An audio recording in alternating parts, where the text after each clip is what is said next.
tag climb, be the SID.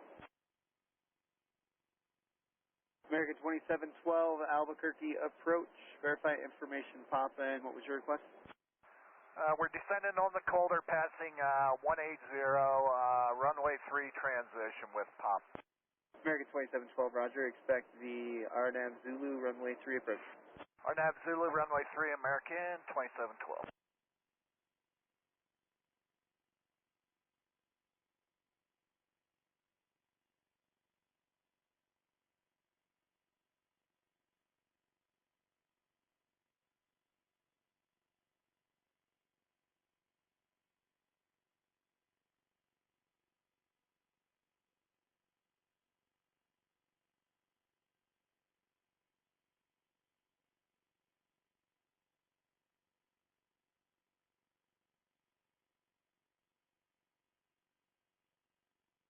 Approach, good afternoon, Southwest 4381, 167 Creaky 3, runway 3 with pop-up. South 4381, Albuquerque approach, cleared RNAV Zulu, runway 3 approach. We appreciate it, cleared RNAV Zulu, runway 3, Southwest 4381.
Albuquerque approach, Cessna 2477 Foxtrot VFR request.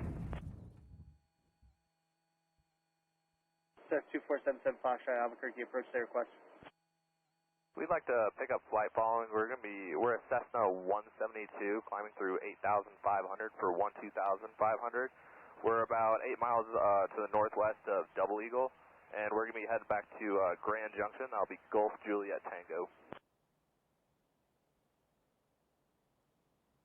American 2712, expect a visual approach for runway 3. We'll expect that, American 2712. Cessna 2477 Foxtrot, Albuquerque altimeter 3036, squawk 0757. 3036 and squawk 0757 for 2477 Foxtrot. Cessna 12 Zulu, again the Albuquerque altimeter is 3036, contact Albuquerque Center on 124.32. Cessna 12 Zulu, correction. Contact Albuquerque approach on, or Albuquerque Center on 132.8.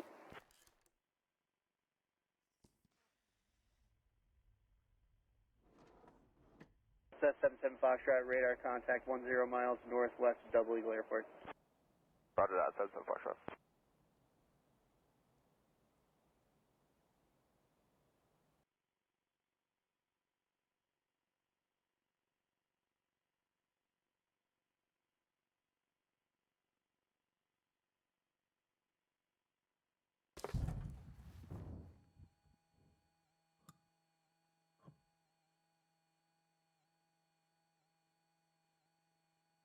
AC4199, contact Albuquerque Center 132.8.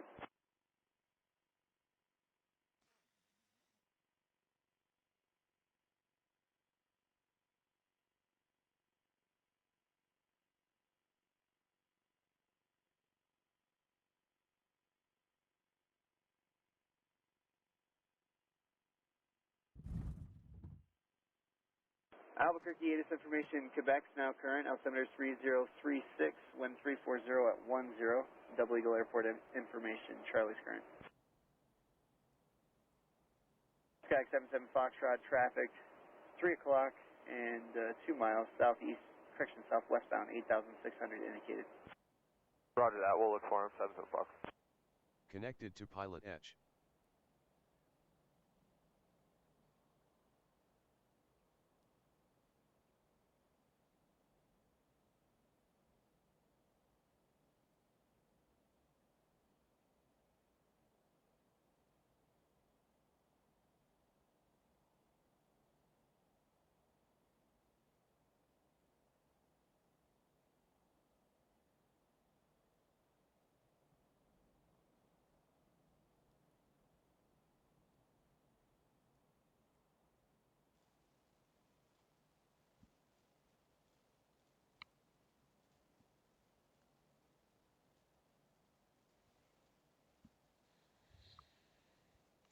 Nerdbart, what's up, bud? Nice to see you today. Front wheels off the ground. It's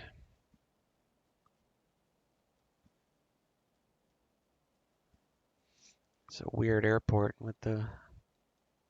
I didn't flatten the airport. That's all right.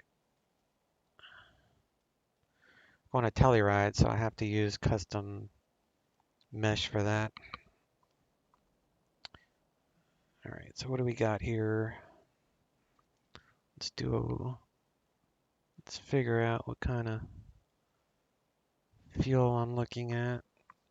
Love this plane. It's your favorite GA aircraft, Nerdbart? Yeah, it's mine too. This is my first favorite, and my second favorite would be the TBM M9. Good afternoon there, sir. How are you? Tail's awfully close to traffic. Yeah, right? I had to start 3 different times, change locations, because I need to runway follow contour of Earth because of Telluride. But my first start was here, so this whole airport is kind of jacked up. So, but I wanted to fly out of this airport just because it's pretty cool, but I didn't know it was going to be like that. And approach 2712, you want to pick us to pick up the RNAV track or maintain heading?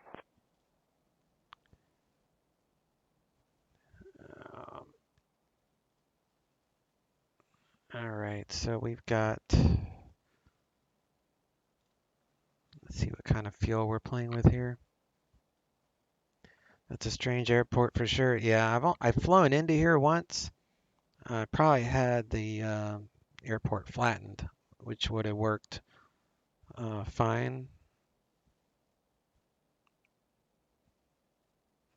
Let's see, it's Albuquerque.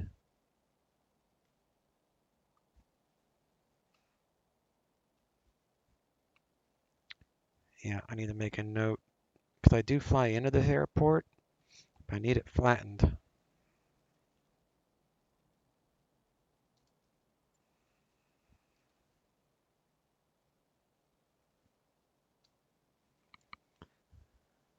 Okay. Whoops. Come over here. So we're going to add up some of these fuel calculations. So 526, 157, 400 pounds for an alternative, and 200 taxi. That's 1283 divided by 6.5 is 198. 198. So we'll just say 200.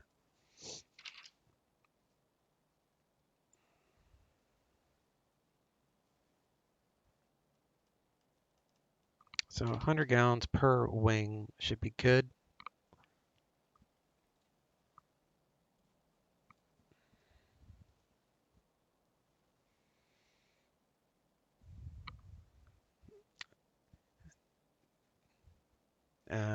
Days, what's up, brother?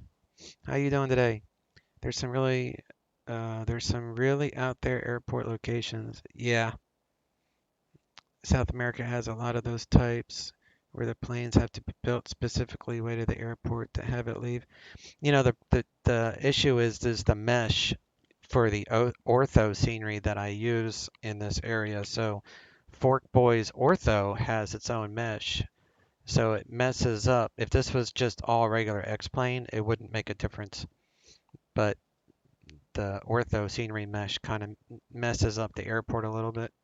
Now I could flatten it so this whole area would be level.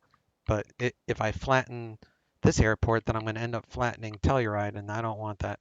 I've tried several times to get into Telluride over the last couple of weeks, and today looks like the weather is going to be perfect for it. So we're going to give that a try.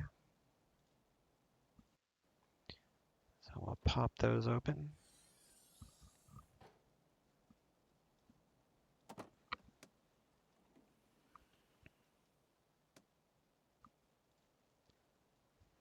Pop these things open. So we're we're gonna do. I'm not gonna worry about the cost. We're just gonna add the fuel. So 100 gallons per wing.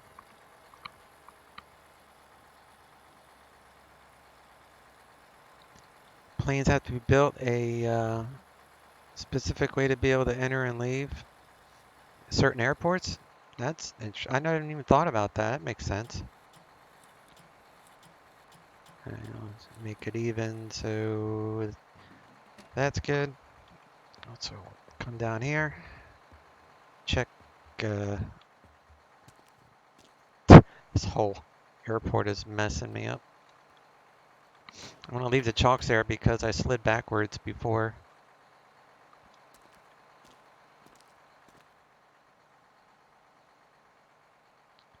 I'll get rid of that, get rid of that. Pitot covers, get rid of that.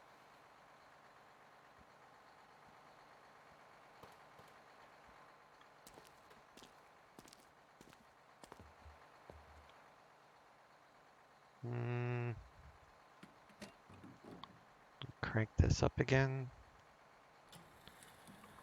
Take this up to 200.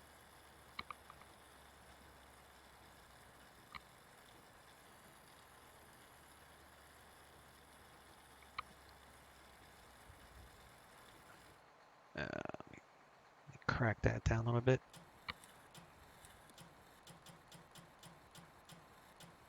It's like topping off my car. Has to be right on the dollar. I can't have any cents when I go to the... What is wrong with this? Elevation is all messed up at this airport, so I can't even walk around. All right.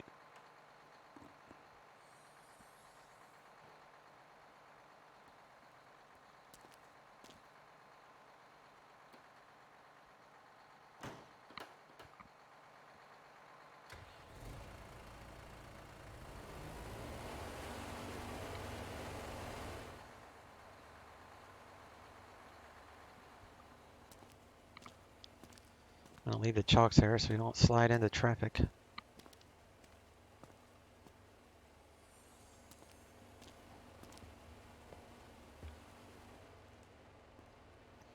Come on. All right.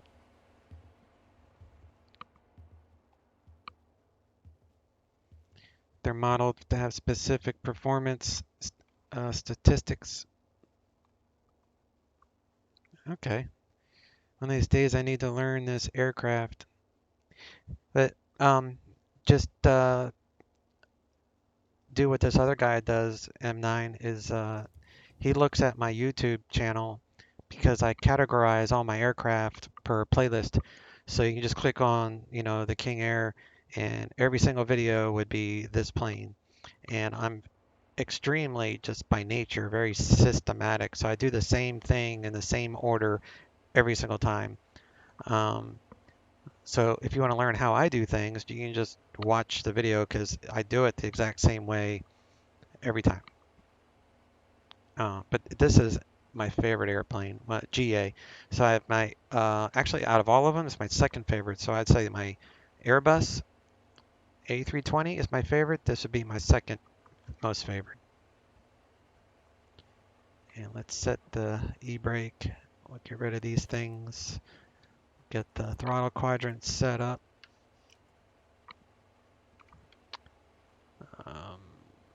Traffic global is full, that's fine. Or perhaps we could do a live stream where you walk me through it. I did the same with Joe on the Zebo last weekend. I've made a lot of money in FS economy with this plane. Nerd bar, yeah, but yeah, this thing carries like 14 passengers, I think, on FS economy. It's a great plane for FS economy.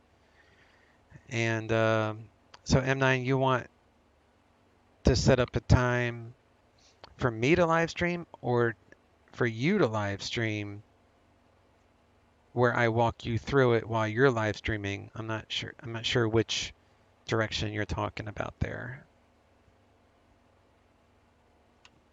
So we're going to check external powers 28, batteries at least 22. So So we're good there. And we can turn the battery on right here.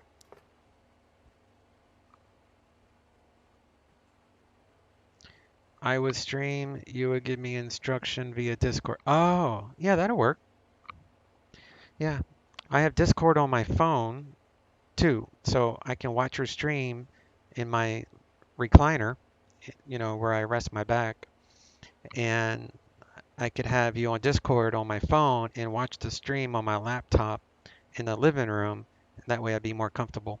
So yeah, just let me know when you want to do that. And but first I would look at one of my, you know, YouTube videos and, you know, jot down maybe the order in which I do things.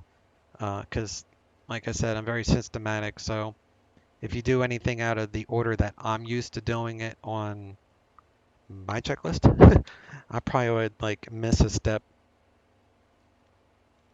All right, so we got gen ties. We'll turn those up right here.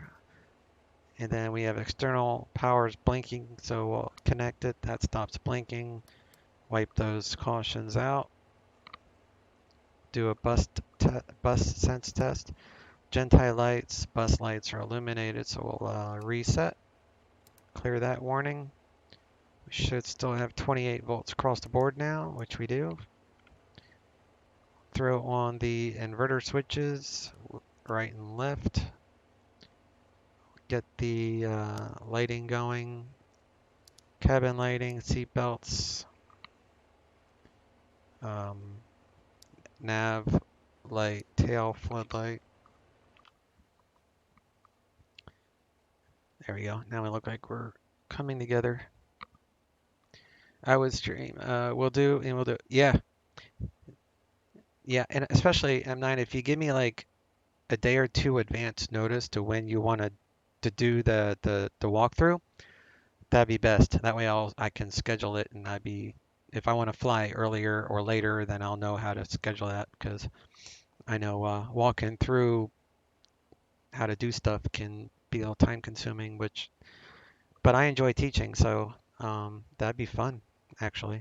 Yeah, so let me know when you wanna do that. All right, so we're gonna turn on these fuel pumps so we can check the emergency fuel valve shutoff.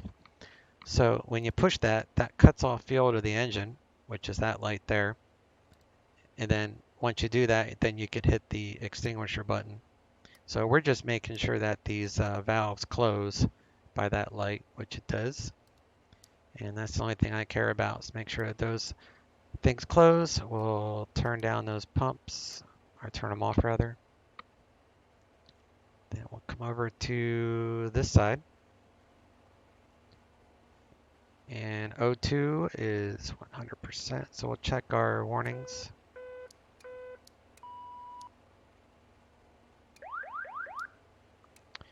Cabin differential warnings. Fire lights.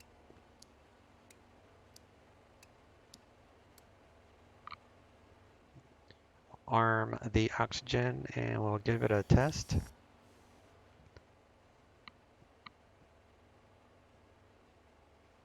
And we'll turn on the rudder boost, pitch, trim. We'll trim for takeoff. Put that in the green.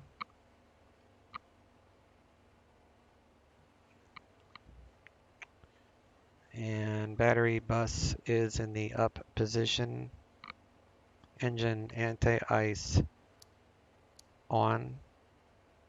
Verify all avionics are off. EFA switches are off. Engine start checklist. We're going to let's do a 3/4 passenger load. So we'll come down here, we'll do the briefing, we'll check these lights. This whole airport's like making it weird to walk around. And we can turn on that light, we'll close this door.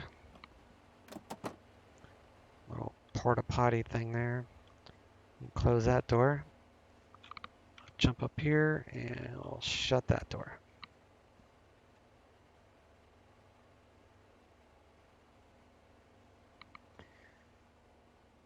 All right, we're gonna verify the triple fed. We're good. 28 volt. We're going to remove the steps. Turn the beacon light on. Props are clear. Beacon is on. We're going to start engine 1.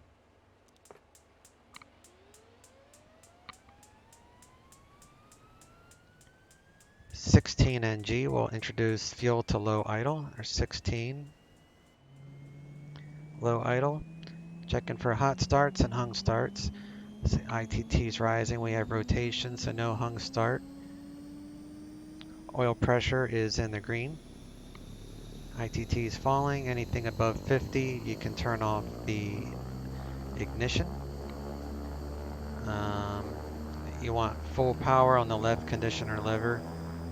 We're going to disconnect the external power.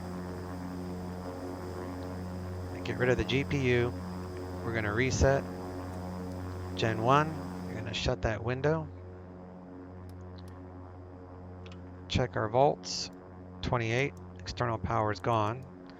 Good on triple fed.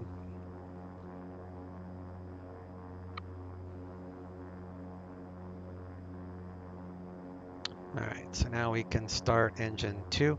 By the way, you won't be able to reset these gens if the starters are on, so you got to make sure you turn the starter off. Otherwise, you have no generator off the engine. So again, we're going to wait till 16 NG and we'll introduce fuel. 15, 16, low idle.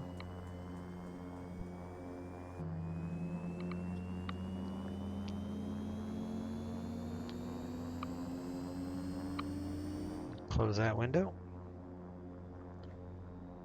Everything's good there. We're above 50. Starter off. Now you need to reset. It's 2 clicks up. Gen 2, Gen 1. So we're good on that. And we'll lower the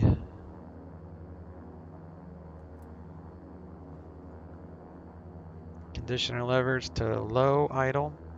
We need at least 1050 or above prop RPM. Let's check our volts again. 28 across the board, we're good. Gens are working. I'm not going to file, well, I'm going to file a VFR. I'm going to file a VFR flight plan. So we're going to come down here to PilotEdge. And I'm just going to write VFR with flight following. I'm going to go that route. Or 350, we're going to cruise 16.5. We're VFR. And the only reason I do that is, I don't know if you do at M9, but I've read somewhere that people like to file VFR flight plans just in case something really bad were to happen. They'd have a general idea of where to look. Doesn't have to be perfect. You don't have to go in a straight line, but if you stay within this area, you know, the FAA emergency services would have an idea of where to look for you. So that's why you would want to follow VFR flight plan with the ATC. So you wouldn't want to come all the way out here. I mean, you could. There's no rule that says you can't. But I also needed to know that 16.5 is a safe altitude, which and the weather is such that we can do a VFR flight today.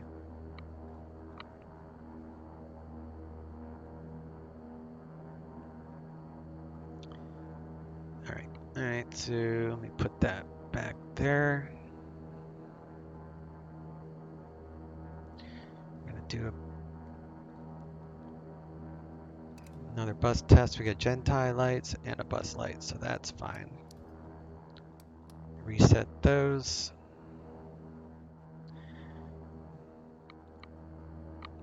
Absolutely, although with flight following, it almost becomes redundant. Good point. Yep, very good point. I didn't think about that. So if you're not going to do flight following, if you don't want to have communications with ATC, then that's where it would be more critical to file that flight path that you're intending to do. But yeah, that's true. If you're doing flight following, there's really no, that is redundant. I didn't even think of that.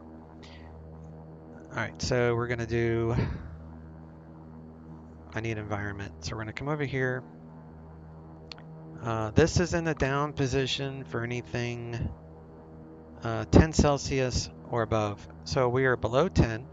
We're gonna go in the normal position and we're gonna check our bleeds. We need at least 11 PSI per bleed. So that's the left, that's the right.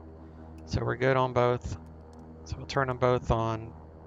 That goes to auto, that goes to auto, and it's super cold. So we're going to increase the conditioner levers to about halfway to add some power, because you'll see these lights will dim when I add the electric heat. See, they dimmed, so you need to add power for electricity. Add in the blowers, and this temperature, as you can see, is already starting to rise for cabin temperature, so we'll wait till that gets to a comfortable temperature. So the environment is on, and pneumatic pressure, gyro suction, pneumatic pressure is good. And we're going to check the, why? Hey Gizmo, just saw you now. And I file VFR all the time, every flight on PE. You know, the other thing, that's with PilotEdge, if you file a VFR, it will, from the very beginning, it will track your flight. So that's the other reason you want to do it on PilotEdge. So realistically, you would do it in the real world for no ATC, but if I'm going to get flight following after I take off, because it's an untowered airport. So yes, on PilotEdge, you do want to file VFR all the time. So if you want to track your flight, you can. That's a good point. All right, so what am I going to do now? So we're going to check our inverters. So turn off the right one. We got a bus light there. Reset. Do the left one. Got a bus light on the left one. We'll reset. It was funny. Keith, he was watching one of my streams, and he turned off something to where I had an inverter issue. He was able to test that generator. I think it was a generator that he shut down. It's actually pretty funny. All right, so that's the inverters. So now we can go EFIS switches on. We'll do master avionics on. Turn on the radios.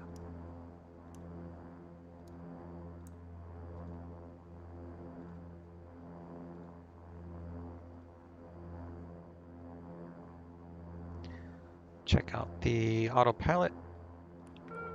Make sure all that's working.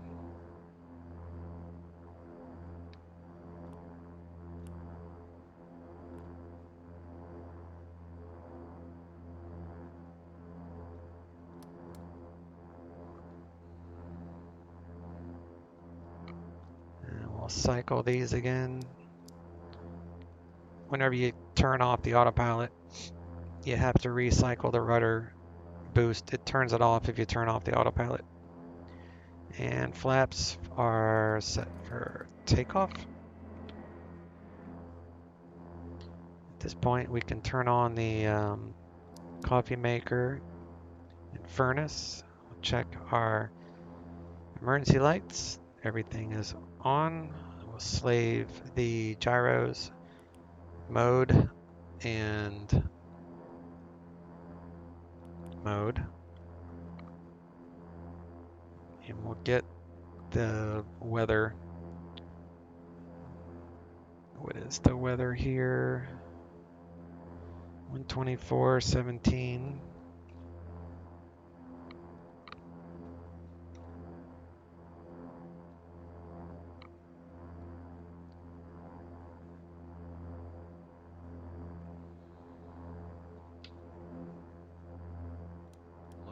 Alamos weather.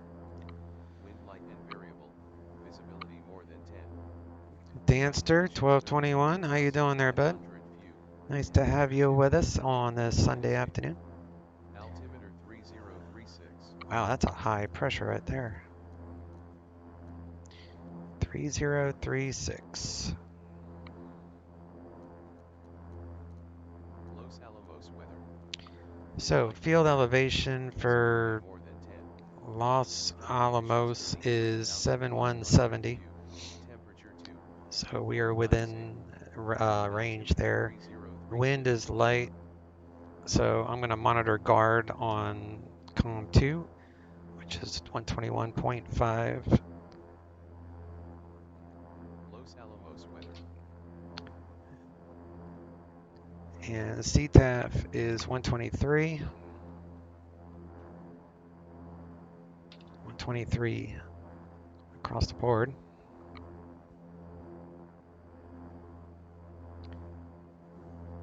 Tomorrow's Monday. Yeah, I know, that's how I feel. Back to the grind. All right, so let's enter in the flight plan. So we got our map here. And we're going to do flight plan. We're there. So the first fix I want to use is HUX. ZI. Hux Z. And then we're going to go to Durango, which is DRO. And then we're going to go to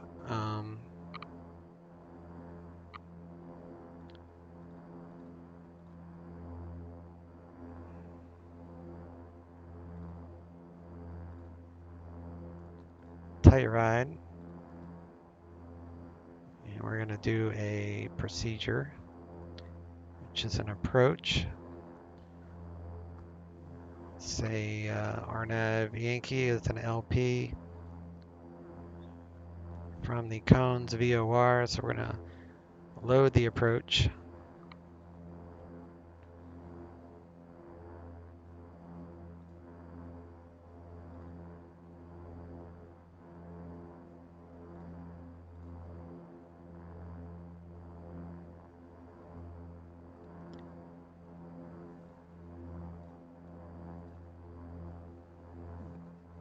So that's going to go to the airport. So I need to add that VOR to the flight plan, which is cones ETL. So we're going to do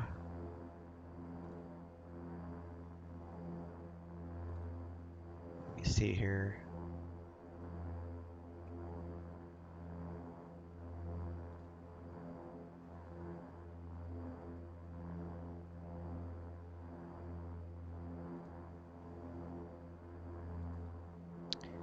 All right, I'm not sure how to do this. Oh, here we go. So insert before ETL. All right, now we're tracking. That'll work.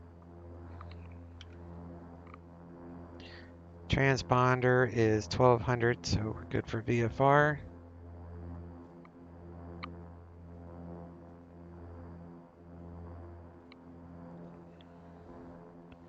Autopilot, we're going to go to 16.5. For VFR, the direction of travel, if you're going west, it's even. VFR plus 500. All right, so I'm not going to worry about decision. Actually, what the decision altitude is not going to really apply to us because it's like 2000 AGL. And I'm sure I can get into it today. I have snow effects or whatever loaded in too, so that should be interesting.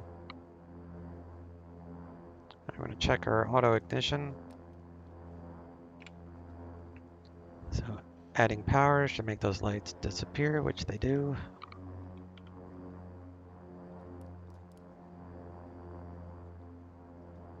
windshield.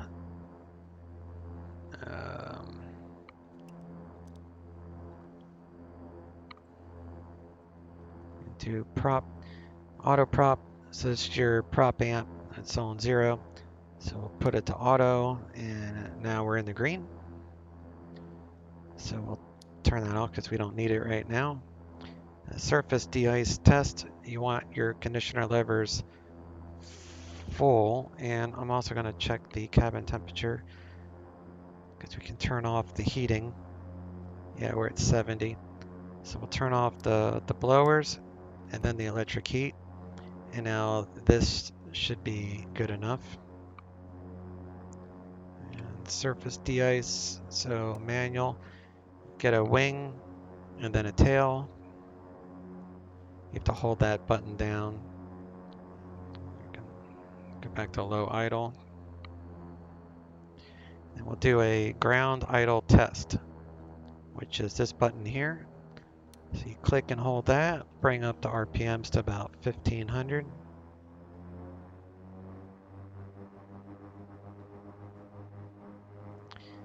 And then letting go without moving the throttle, they'll start to go back to the idle. So that's a good test. Now we're going to do an auto feather test, which is hidden right here. So hold that down. Same thing, we're going to look for AFX lights. It shows the auto feather is activated. So we're going to feather the left one.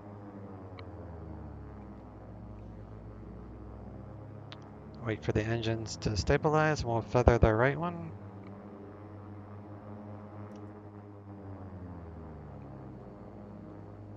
Alright, both props feathered correctly. Alright, so now we will arm the auto feather, arm auto prop, prop zinc, I mean.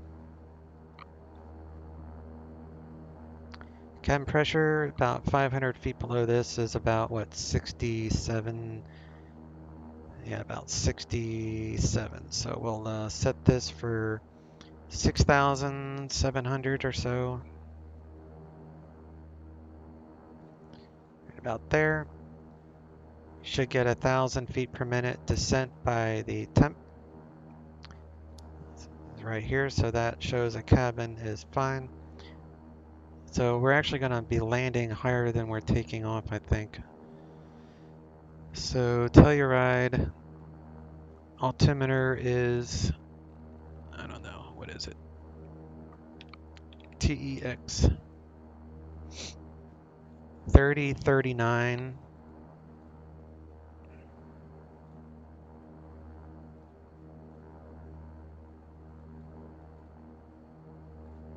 So that's like 30.4. So the ground elevation, we don't add or take away anything. So ground elevation at Telluride is 9,070. So we're going to bump this up to 9,000 feet. And we're going to climb and descend at about 500 feet per minute. So I line that up with the M. And we don't have to touch the pressurization again. We are set for the duration of the flight. And let me see, prop sync is on. We'll check our fuel real quick. Currently running off of auxiliary first. So I always have 100 pounds extra in auxiliary. That's the calculated flight fuel that I need for everything that we need for the flight. So we'll come down here, we'll do an EFIS test. This little button here, press that, hold for about 7 seconds. All those things worked. Come here, we'll set our markers. You could fill out these things, but these speeds may change like 1. So the main thing is field length. And I know I have enough for this airport, so we're good there. Taxi light and Reco light. So we got taxi recon lights on. Pitot heat, stall warning on. Let's get our AWOS again. Wind light and variable. Visibility more than 10. Sky conditions 30, 36. So all that's still Kilo. fine. I'm going to set this nav data to wind right here. And we're going to make sure this is course activated is VOR right now. So we're going to change that to FMC. So we are set on that. I'm going to put the aircraft in beta mode. Doing that.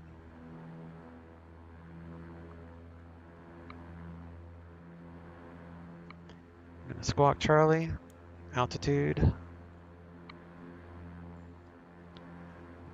No idiot lights on down here, no lights up here. We'll double check, make sure they all stay out.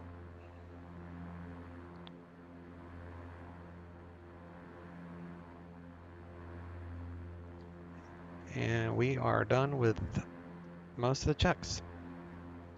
So we're going to take off down there.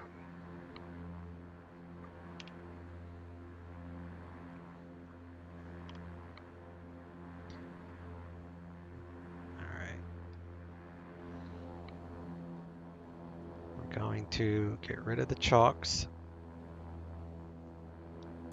undo the brake,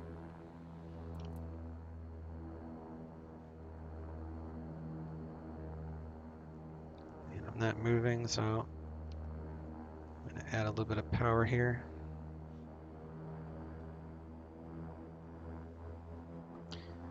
Sometimes it takes a little bit of power to get going, apparently a lot of power.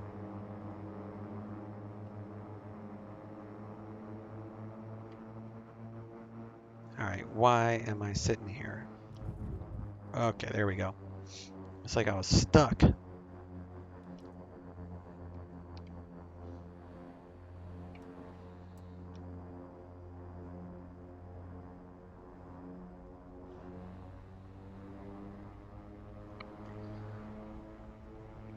Alright.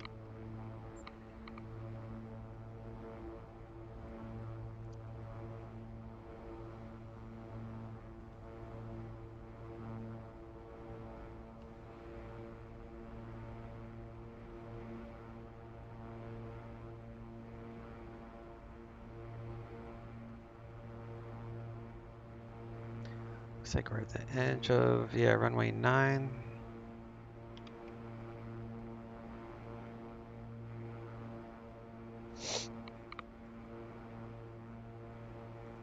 Check our controls. All that's fine. We are trimmed for takeoff. Trim is working. Flaps are set.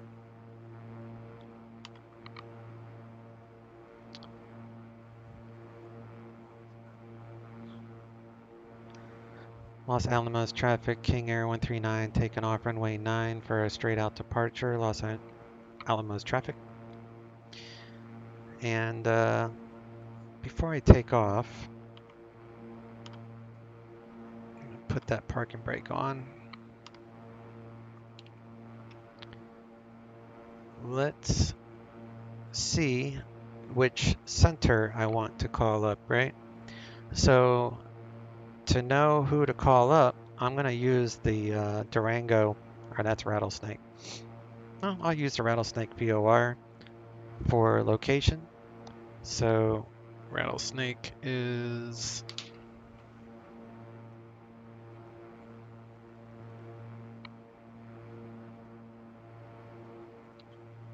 115.30. So that's going to basically give me my location, bearing, and such that I'm going to use to talk to PilotEdge. And you zoom in to these stamps. See these little blue stamps everywhere? Those are center frequencies for the area. So this one is Denver. I don't care about Farmington, but I know it's going to be a Denver center. So 118575. So we're going to do Denver center, and the frequency is 118.575. 575. So that's all I need. I'm gonna program the VOR, which is 115.30.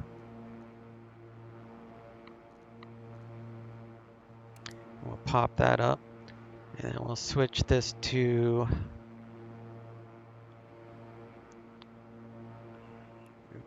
VOR. So we actually have the signal even on the ground. That's pretty good. And the frequency is 118.57, so we'll get that ready. 118.57.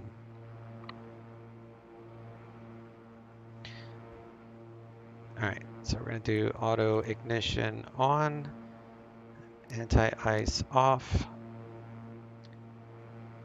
landing lights, strobes on. We are trimmed. We're looking at the wind. It's calm. Conditioner levers are full.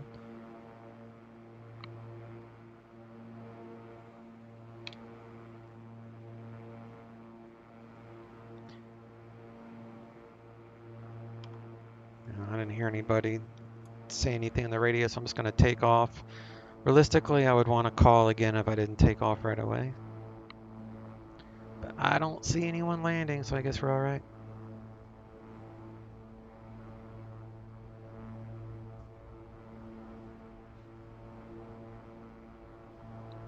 It's going to be a bumpy takeoff.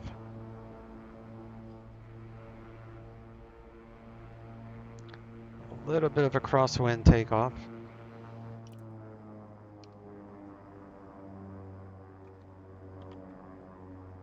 All right.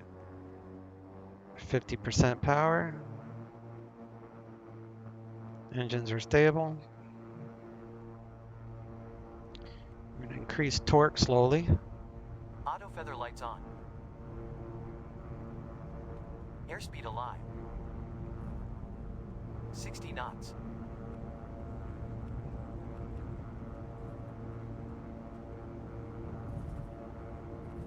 V1. Rotate. Positive rate. All right. Gears coming out. Flaps out. Attitudes check. We're going to gain a little bit of speed here, so we're going to fly a little bit level.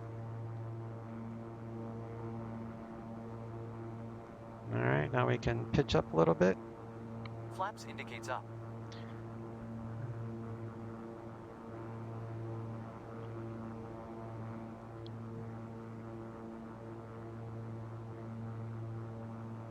Gear is verified up. Start a left turn. I'm going to reduce the props a little bit.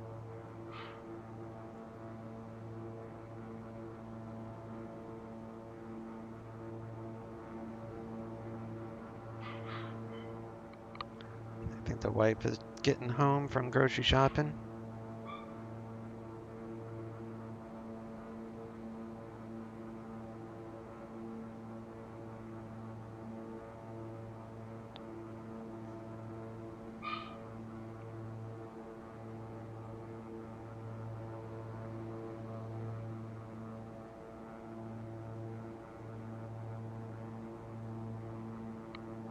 Far out till we have to go.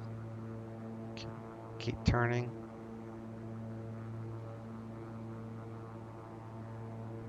Turn off the auto ignition. You can turn off the auto feather.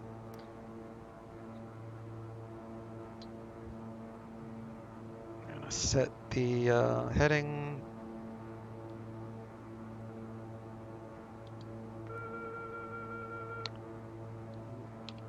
And I'm gonna do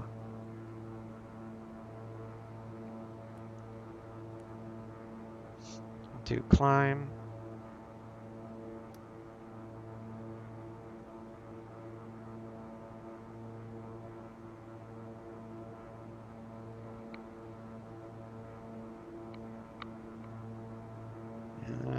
Or turn off our lighting.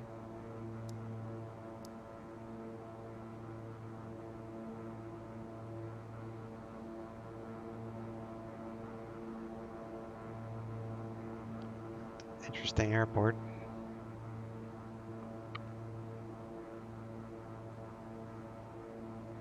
Yaw damper is on. Don't need icing. Turn the seat belts off.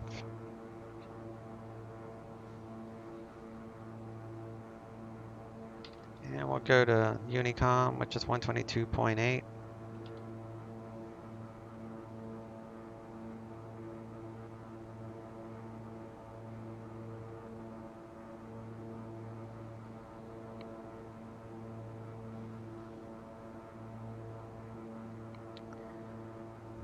We got 3036.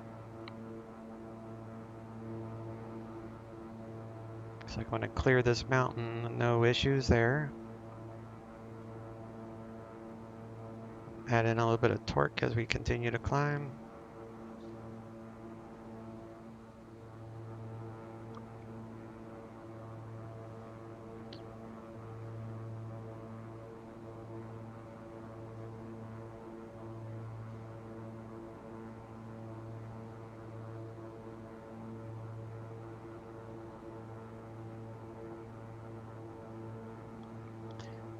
Okay, so cones VOR, let me get on some sort of track here. So let's go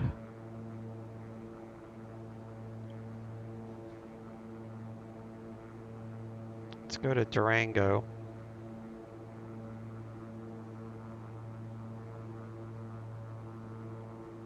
So we're gonna go right to Durango. So we can just kind of follow that course for right now. I'm going to stay on VOR mode.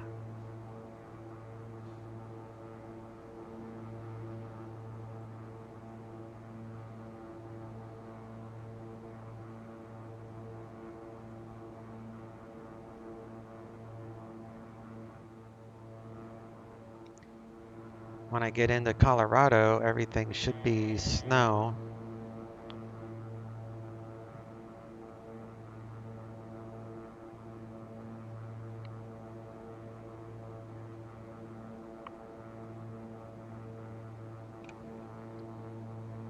So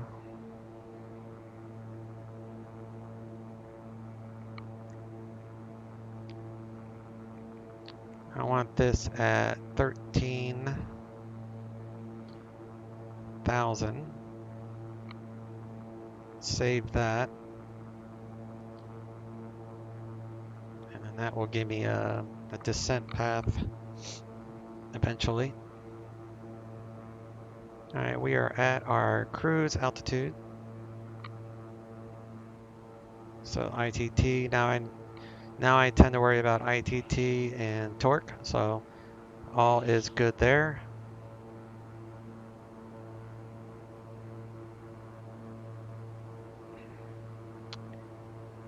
All right.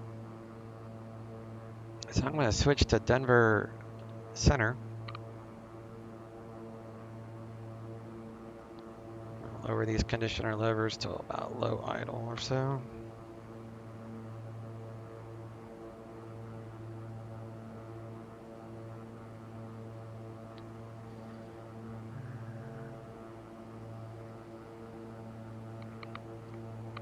And we are, I guess we're east, actually.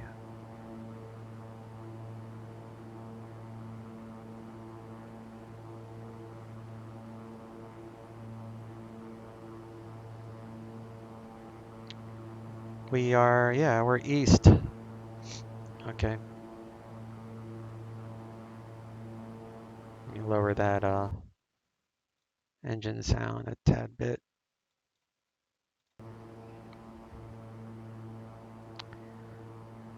All right, so it'd be Denver Center.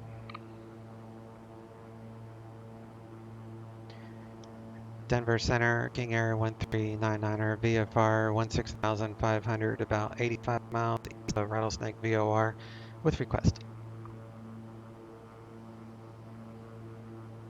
1399er, Denver Center, say request. Let's request flight following to Telluride. Intended cruise 16,500. Over 399er, squawk 1316. Squawk 1316, 1399. 1316.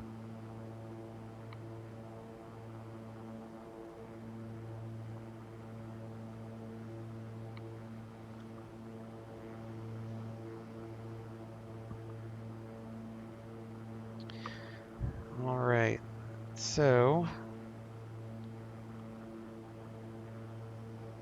I guess it's 27 degrees out here.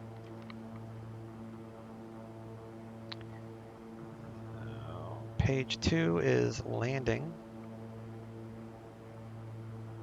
So that looks like the weight right now is 12,000. Altitude is 9070. Over 399er, radar contact, maintain VFR, Farmington altimeter 3039er. 3039er, maintain VFR, King Air 1399. 3039er, and Over 523, connect Bozeman Tower, 18.2. Telluride is 3039. Alaska 304, connect departure. Temperatures 2 Celsius. Wind speed is 6 knots.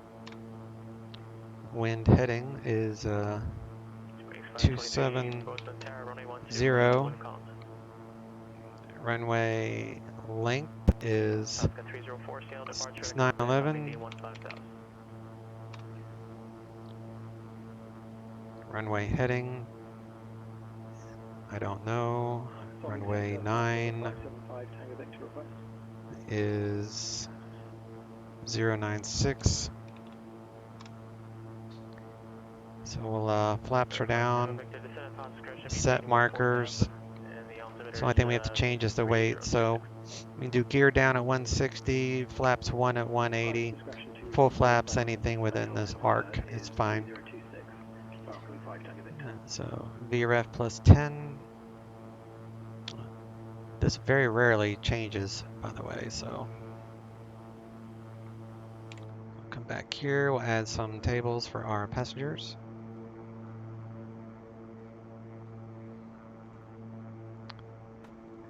There you go. There's some people up here need some tables.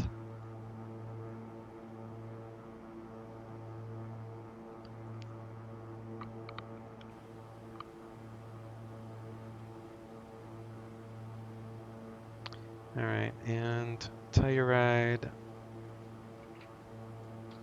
has a AWAS 1832.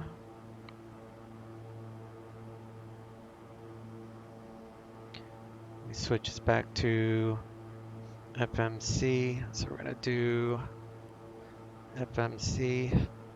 So then we'll do this number here, straight to Durango, and then nav. Now we'll kind of head toward Durango.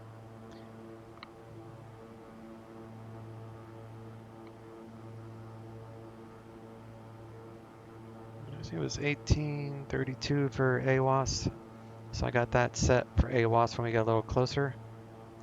And VNAV will show, I want 1,500 feet. So 20 minutes, top of descent. Let me see what the flight plan says. Durango to Cones, 6455.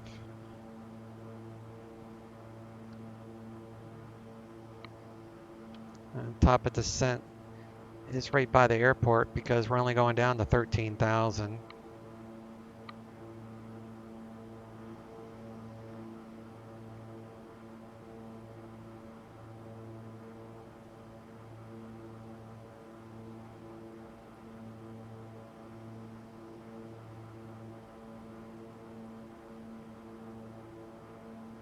where the state line is.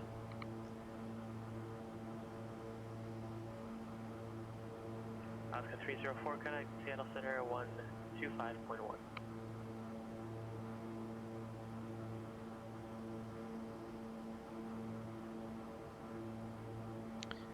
Wings 523. Trying to bring up Google Maps. See how far away.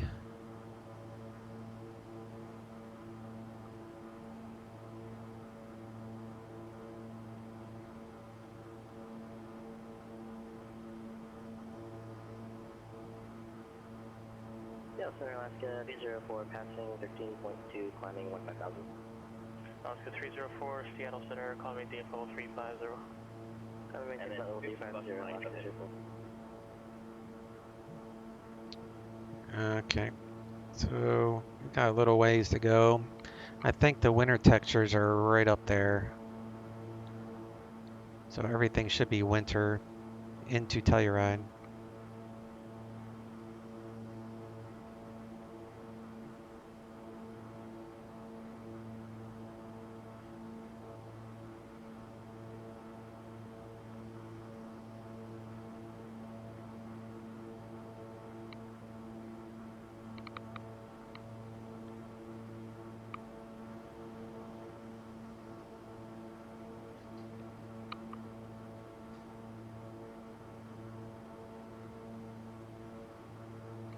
And normally when you descend, you can descend first, it doesn't matter, but that's the time that you would want to readjust your pressure. But since we're landing at field elevation 9,000, we don't have to adjust this.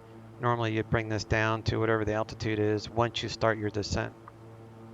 And this inside ring is the cabin altitude for, I mean, the cabin altitude is on the outside. But this is what you can cruise. You can go all the way up to flight level 350. Not that I would do that with this airplane, but I guess it's capable.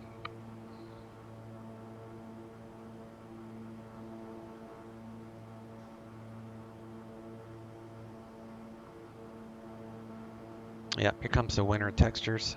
Okay, cool. That's working.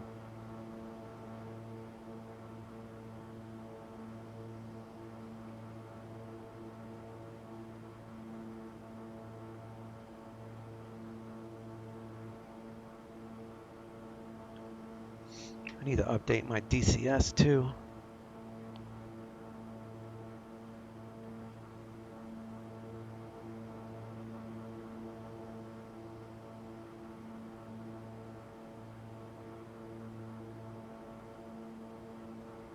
It's like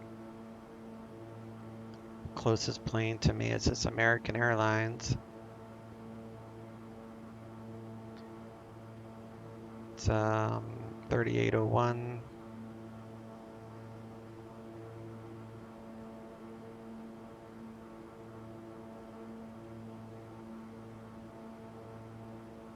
I don't know if that's the same one or not.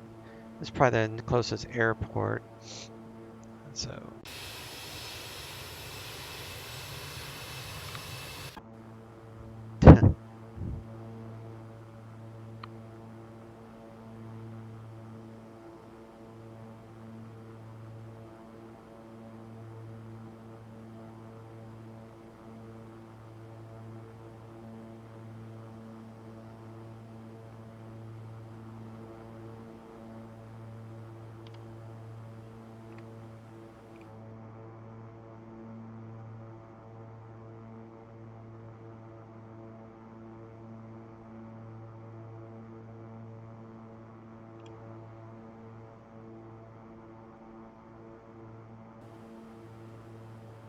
I'll be there in about 15 minutes.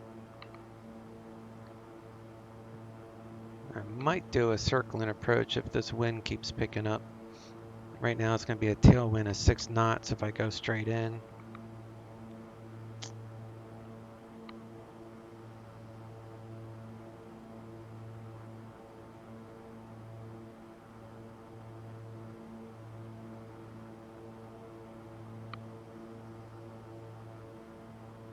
Do you ever, Dad says, do you ever hand fly the whole way? No. Just because you know, when you're doing real world type procedures on a network, you have to follow the rules precisely. And I can't feel the plane, so I don't know if I'm climbing or descending a lot, you know what I mean? So it's just easier to stay within regulation if you let the autopilot handle it. So that's why I have the altitude handling the plus 500, because the direction of flight that I'm doing is west of the north, you know, magnetic north, so I'm heading westward, which means I have to be even plus 500. So yes, I could hand fly it, but then I wouldn't really be able to enjoy the view or anything, because then I'd be constantly looking at my altitude to make sure I'm following the rules. Now, if I'm in pattern or if I'm doing bush flying, you know, bush VFR rules, even on PilotEdge or anywhere, as long as you are 3,000 feet AGL, you can be at any altitude, it doesn't matter. So, you know, we're at 16,000 MSL. So let's say mountains were 14,000 MSL. So that would make me 2,500 feet above the ground level at this point, which would mean I wouldn't have to adhere to this even and odd plus 500 stuff. So, you know, if I'm doing bush flying, if I'm doing low and slow, then yes, I'll hand fly. If I'm doing pattern work, you know, closed circuit pattern, you know, you have to report midfield on your downwind leg every time, that type of thing, then yes, under those circumstances, I will hand fly. But just to go for a cruise, no, I'm going to use the autopilot every single time. I notice a lot of in real life pilots like to at least for a portion, but I can't seem to feel comfortable in a sim. Might be the lack of the 360 vision and feeling in the seat. Yeah, I think the feeling has a big part of it, because you know I don't have a real life license, but I do fly in real life a couple times a year, and you can feel it. You know, if you're climbing, you pull back on the yoke, you're going to sink into the seat. You know you're climbing, or you're going underneath a cloud that causes thermals and you get bounced around. But you know, with this, you just don't feel it. So I was flying into Nantucket one evening at night. I was over the water, and I couldn't feel the plane at all. I was flying this thing, and I was actually losing altitude.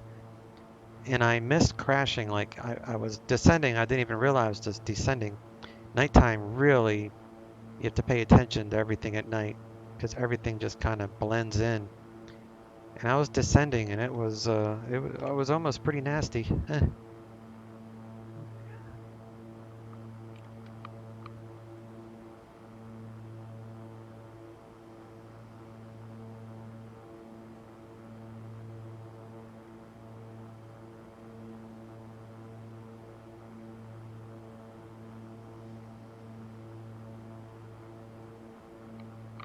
This is really the highest I can fly VFR right now, because the next step up would be 18,000.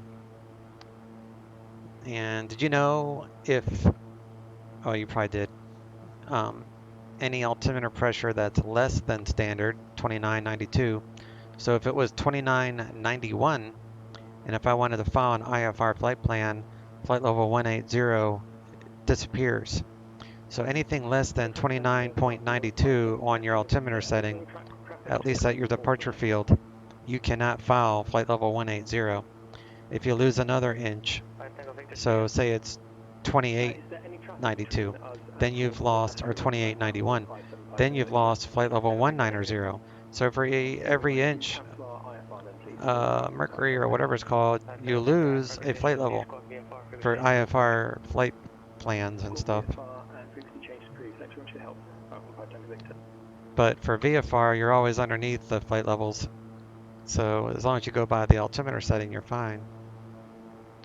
But when you're expected to go to standard at flight level 180, transitional altitude, then 180 disappears at anything less than 2992. bit of information that you don't get to use that much.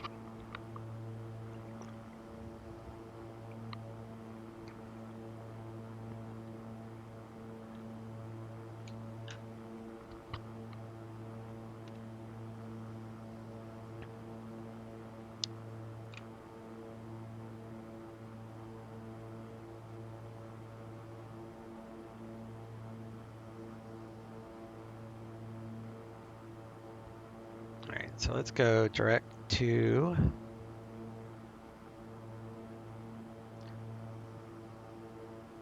Edel, cones.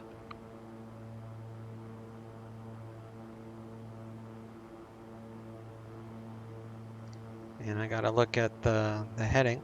So we're still west of north, so we can maintain the even plus 500. If we had turned east of the north, then we'd have to climb to 17 or go down to 15. Reset the heading knob.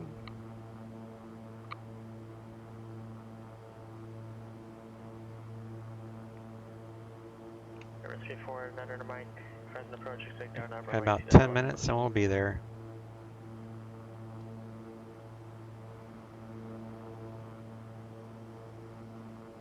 I usually just load in winter textures for if it's currently snowing at the airport that I'm either taking off or landing into, but I wanted to test to make sure I can guarantee winter no matter what at Telluride, so I think I'm going to be all right.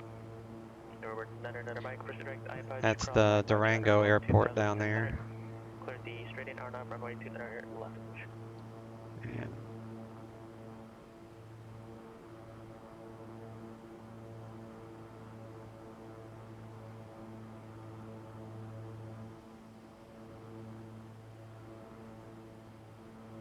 It's the initial approach fixed direct I-punch.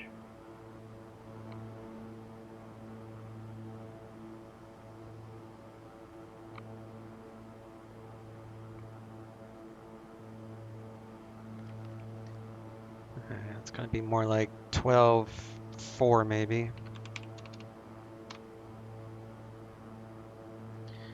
Required fuel length 4,200. Plenty of fuel.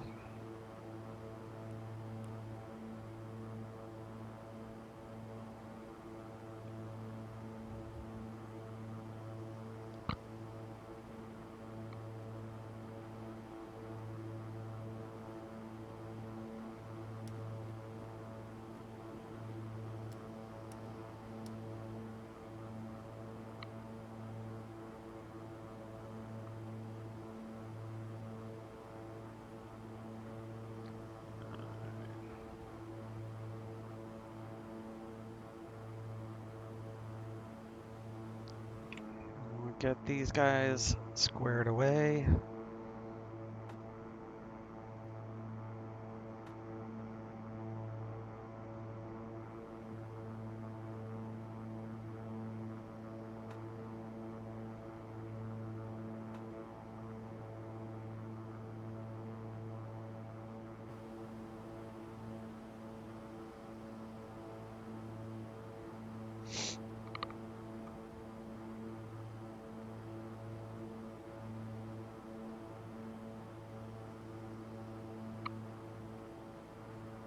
I don't use ADFs.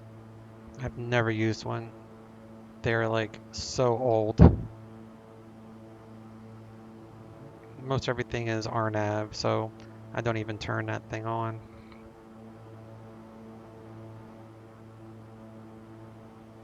But you can see another reason I do IFRs. You know, I'd have to get permission to descend. So I like the ability to talk to the ATC people. With just flight following, yeah, they'll tell me if there's an airplane around me, but other than that, they're not going to give me any instruction. They're not going to ask me if I'm current with weather. They're not going to do any of that stuff. So pretty much all relies on the pilot at that point. So like winds calmed down a tad. 280 at 5.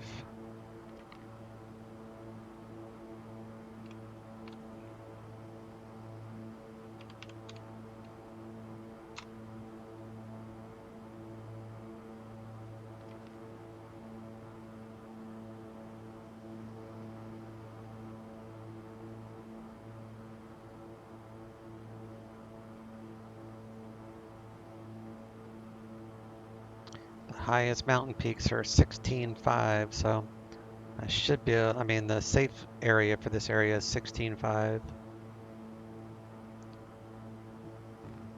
If I need to go higher, then well, actually, it's VFR 3,000 feet above the surface. So even though I would be in technically the flight levels, unless someone knows differently, even if I'm at 18,000 feet, as long as I'm 3,000 feet above or below 3,000 feet, within 3,000 feet of AGL, then I can maintain VFR, even if I'm at flight level 180.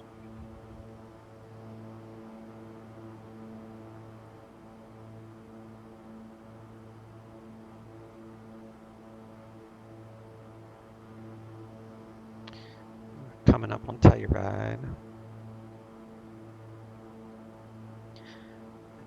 Telluride, CTAF is one, it's also 123. That's funny.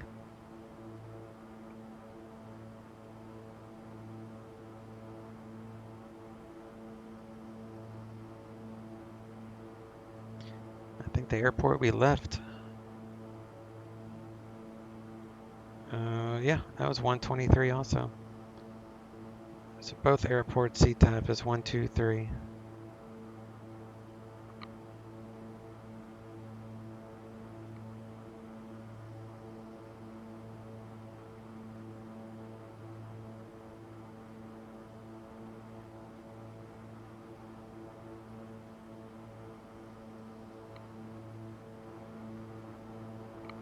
This is a different mesh for Telluride, which has its own winterization.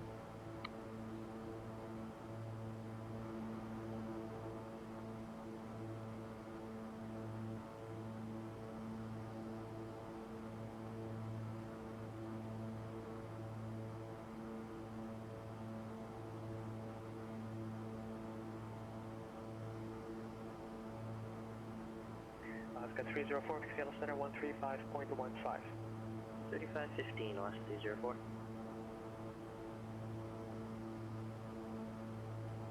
I'm just gonna hand fly it into the airport.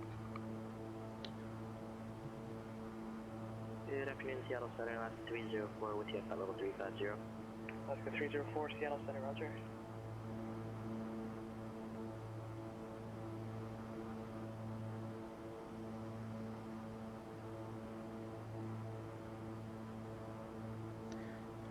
I think we're gonna finally get into the airport, guys. Last 2 times I tried this, it was totally overcast. I couldn't see anything.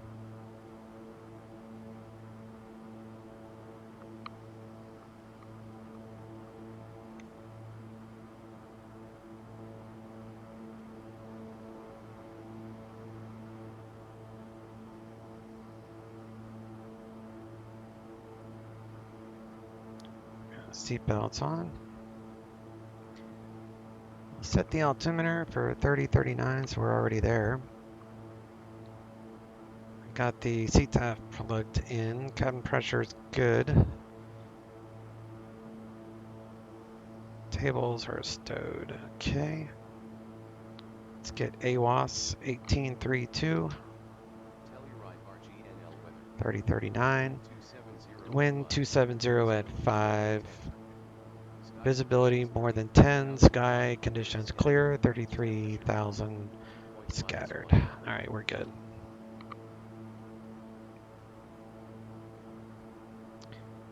I'll get the landing lights ready to go.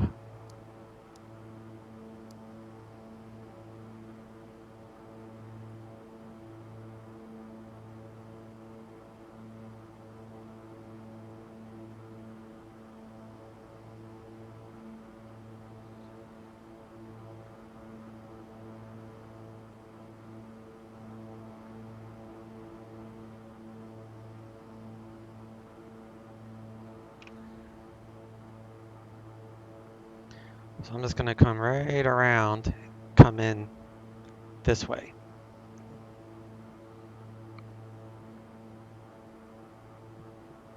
And looks like Cones is still 20 miles up, so we got a little bit, but it's right in there.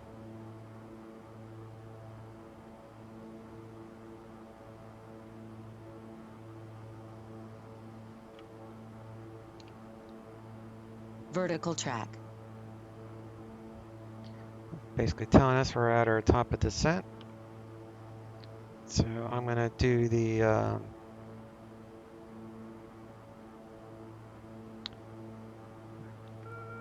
autopilot off.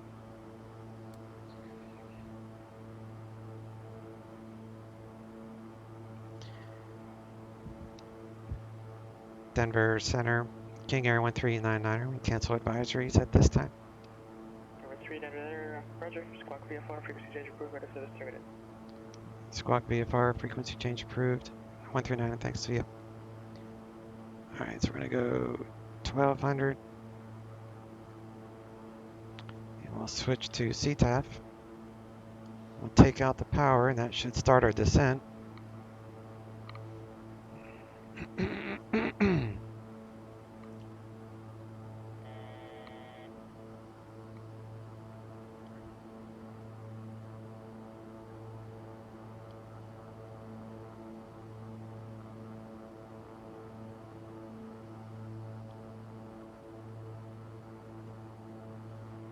Actually, I think it's going to be on that other side, so I'm going to come over this way.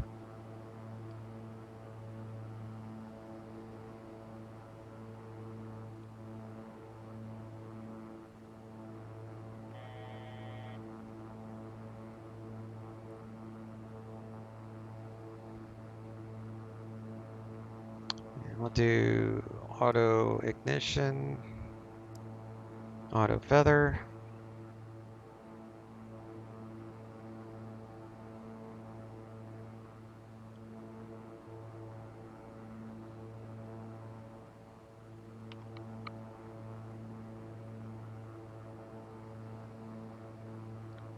Do conditioner levers to just a smidgen under full power.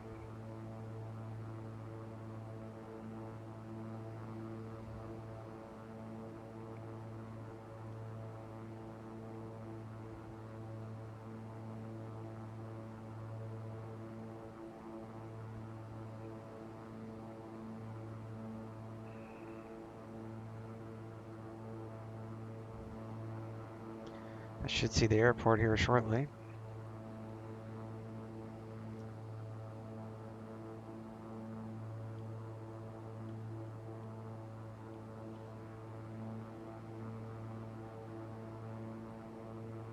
All right, there it is.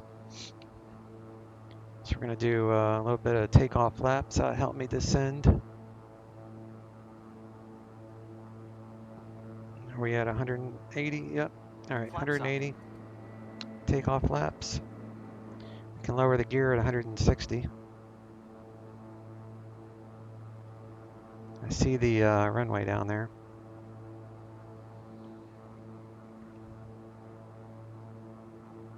I'm going to slip.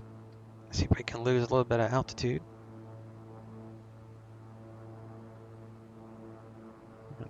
Slight turn.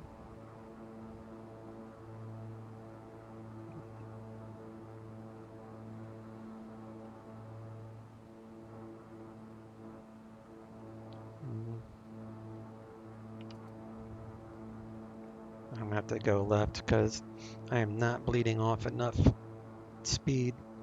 So we're going to do a little bit of a circle here. All right, there's 160. So we can go full flaps. Props full.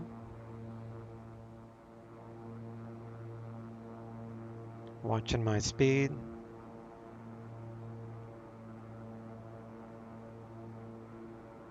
All right, now I can lose a little bit of altitude.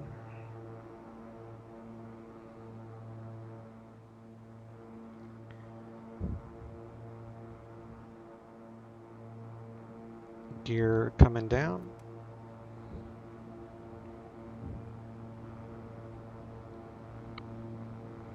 Where's the airport?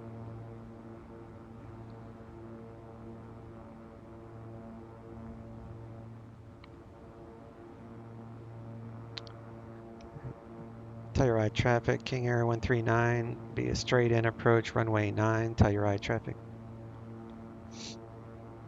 All right.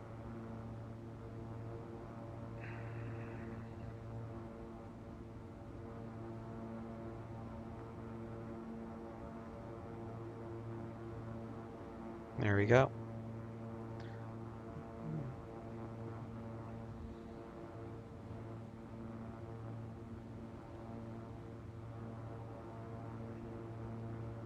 And the winds are 250 at 5, so just a tiny bit of a tailwind, that's fine. Props are full. Pattern would be a right traffic.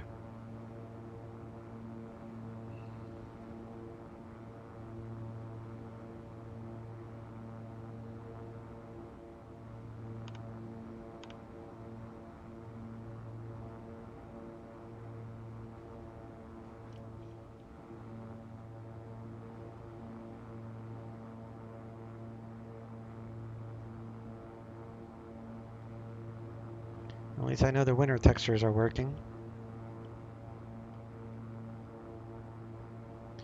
Elevation is 9,000.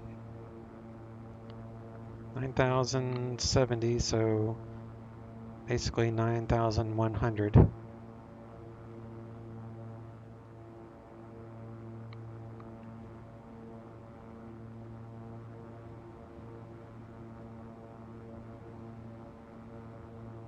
Still a little high. 1,000 feet to minimums.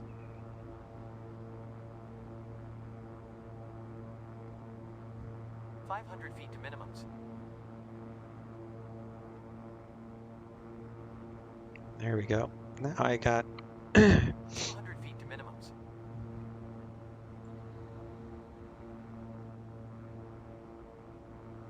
500 feet to minimums. 200 feet to minimums. Minimums. 100 feet. 50 feet.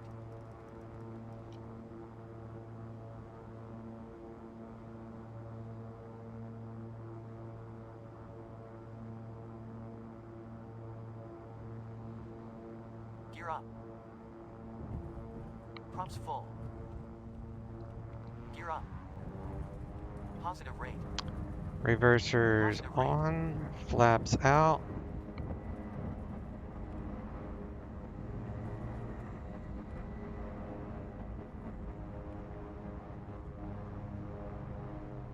Knots.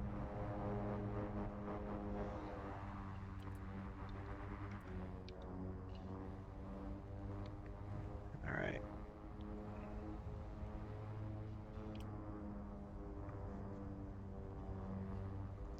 And we finally got into this airport.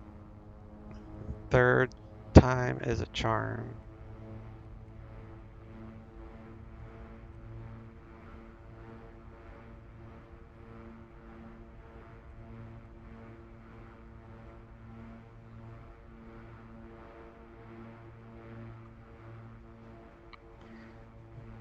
Telluride traffic, King Air 139, off the runway, taxiing the parking, last call, Telluride. Alright, so we do the landing lights off, strobes off.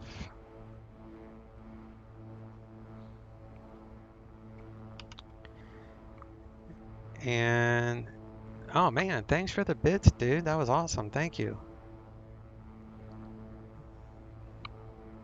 Yay, Telluride, you bet. Bits or I think Stream Elements or what do I can't remember. Stream Elements. I think they call it Cheer or something like CH, and then other things call it Bits. So it's all the same thing. I appreciate it. But yeah, it took me 3 tries to get into this airport just because I use real world weather. And finally today's weather looked like it was going to be pretty decent. All right, flaps are up, engine anti-ice. I should have turned that on and those off.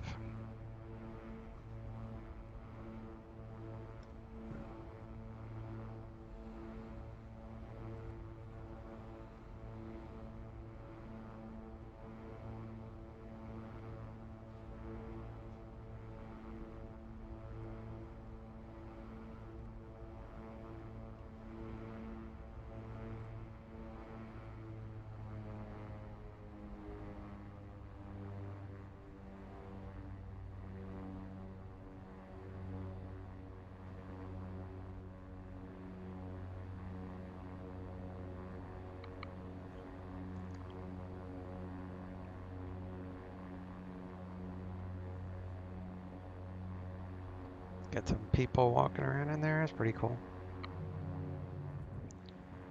All right, so let's turn that off. We need to set the e-brake.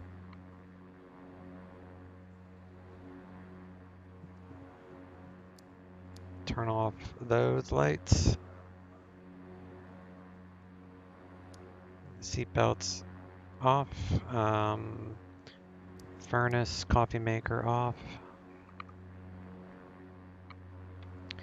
Coast Pilot. Love Telluride in winter, especially when you can see it on approach. Do you have this version? It's X. Is it X coders, C coders? That's the Telluride. That it's a payware one that I use. And Lord Triox, how you doing there, bud? Oh, I like your little icon for it's like a winter icon. That's pretty cool. And you don't, but I need to check it out. Yeah, I'm going to show you the rest of the airport here. I'm going to shut this plane down and I'll give you a little tour to see if you like it. Turn off the environment. So we'll turn that off. That will go off. Shut down the bleeds. Turn that off. All that's back down. Clear out that. Already turned off the furnace.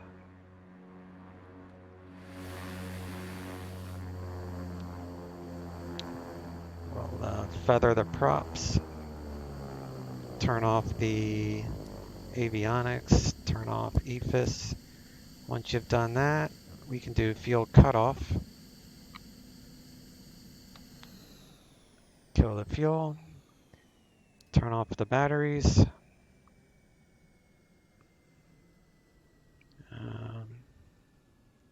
Ending fuel 184.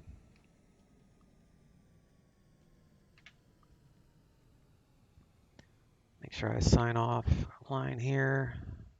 Disconnected. And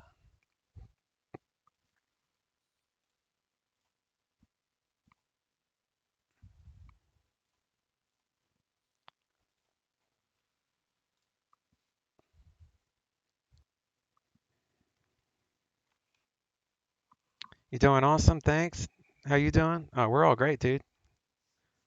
Appreciate you dropping by. So let me show you, actually, let me do a replay real quick. Where am I at?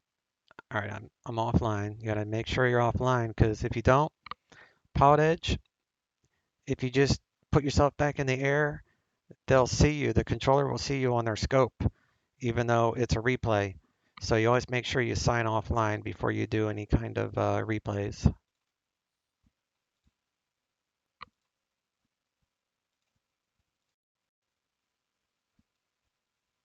I'll do a tower view first. 500 feet to minimums. There we go. 100 feet to minimums. See, this runway has a slope. It slopes up, so that's why I kind of floated for a while because I knew I needed to pitch it up.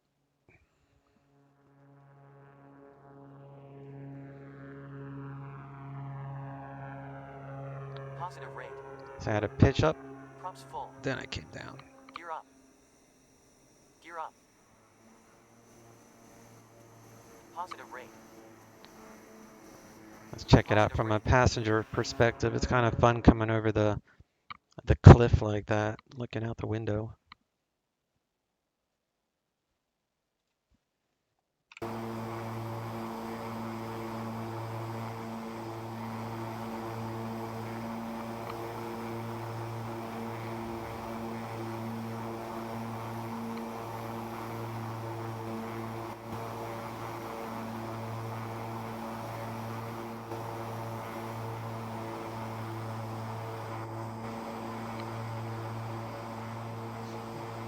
It's like one moment you're 1,000 feet in the air, next thing you know, you're right on top of it.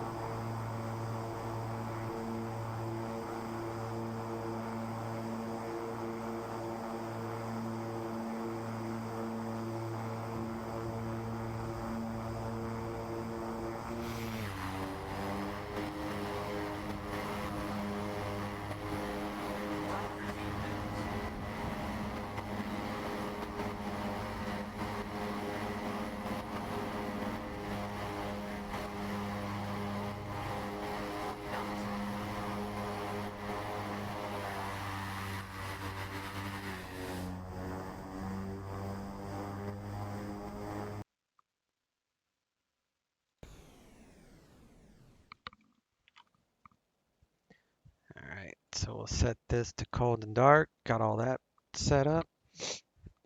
And then we'll go for a little tour. So obviously this is the main garage.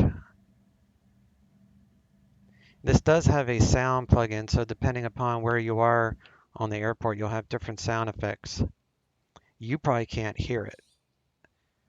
Like there's there's a bird chirping every now and then, like every 10 seconds, you'll hear like a bird chirping in this area.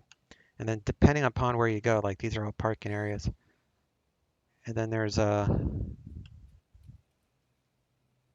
some guy shoveling snow because I have the winter textures. Well, no, that's not snow. That's just a dude sweeping. That's there regardless, marginal ground support. But they have snow on top. That's kind of cool. Let me see.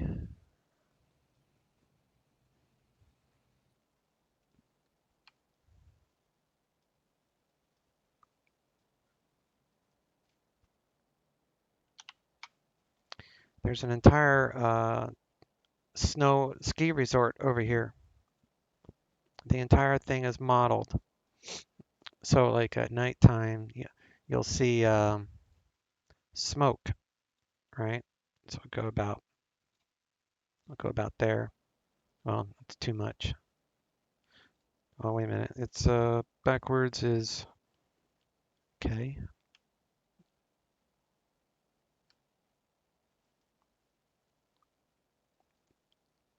Sometimes I'll see smoke. Oh, there it is. See, there's smoke coming from a chimney. So certain times a day you'll see smoke. But yeah, and then the ski slopes light up. See? So you have the ski slopes. You have the town, Telluride town down there. It's the main lodge. You got this lodge over here. This time of day is really nice. You got smoke coming out of that lodge. I've been doing some Yorp hops today. Fancy to change up and doing small flights around Nepal. Oh, that's fun. I do fly in Yorp during the day because VATSIM has controllers on because it's nighttime at like 2 p.m. my time. It's like 8 or 9 o'clock in England. So the VATSIM controllers are usually online. All right, now you can kind of see the smoke there. And there's the city of Telluride down there, and then there's a waterfall out here. Oh, you can see the skis. Oh, here's the other thing too. You have these ski things, gondolas, I think they're called. So they actually go up the slopes and hear skiers. See the dude skiing? How cool is that? It's definitely a worthwhile scenery if you just like looking around. It's got, you know, custom mesh. You have to use his mesh to make sure everything looks right.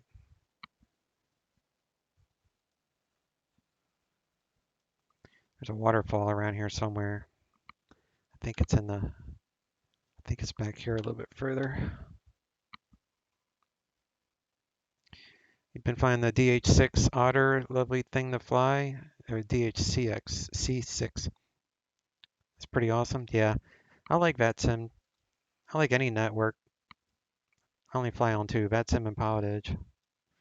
But I pretty much strictly fly online just because I like the realism.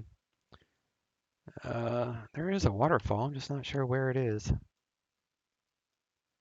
I see it better with the regular ortho, but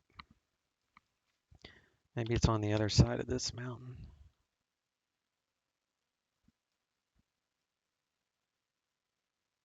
Nope.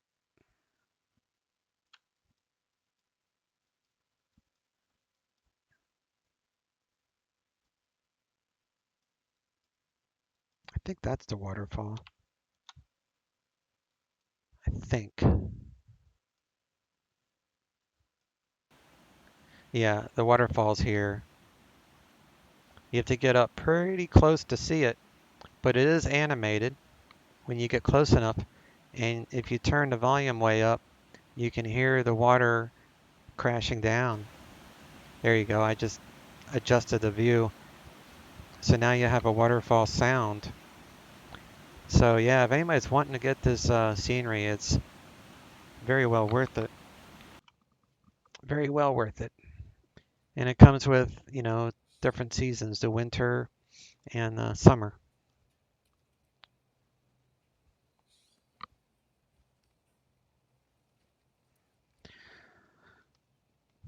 That's cool. Yeah, buddy.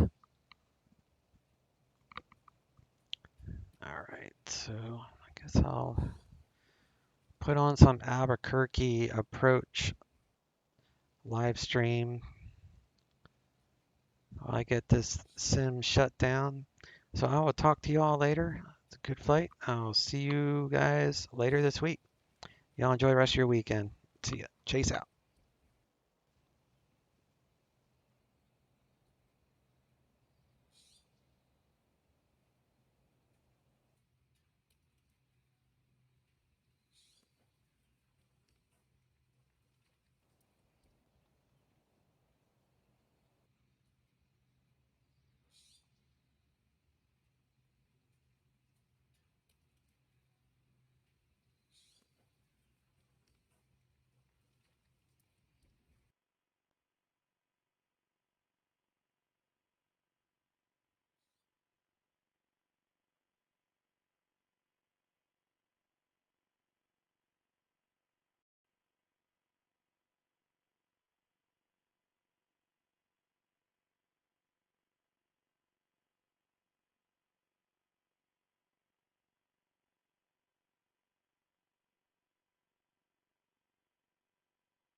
Albuquerque approach to Skyhawk number 113 Bravo Alpha, radio check. Scouts 113 Bravo Alpha, I hear you loud and clear. How many? Loud and clear, 113 Bravo Alpha, thank you. Scouts 3 Bravo Alpha, since I have you, maintain VFR at or below 7,500. VFR at or below 7,500, 113 Bravo Alpha.